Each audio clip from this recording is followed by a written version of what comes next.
नजर सरकारे दो आलम ने बारगाह नात शरीफ पेश की थी। एक नात बारगाह रिसालत बिलखसूस चौधरी अरशद पौला साहब और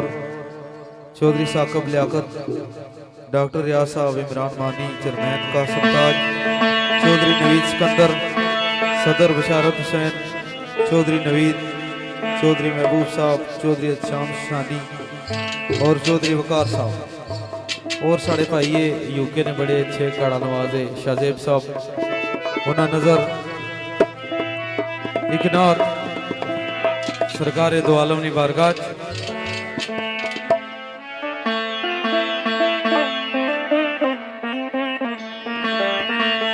ठहरी जरा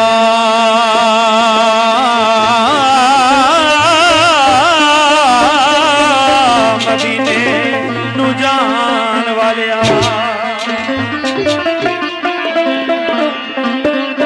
ते तेरे यार तक मेरी पुकार ले जा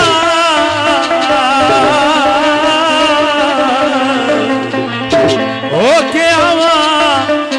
आवा तू ऐस मजबूर दी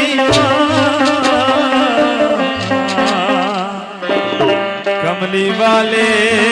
दे पाक दरबार ले जा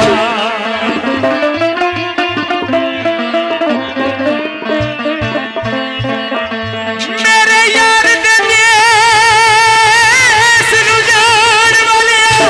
ओ फरदवा ओ बड़े खलीली भी मेरी उतार ले जा तोहफा सोने महबूब मतलूब खातर हाफज कोलों भी हंजू उधार ले जा तोहफा सोने महबूब मतलूब खातर हाफज कोलों भी हंजू उधार ले जा ए बेसबरी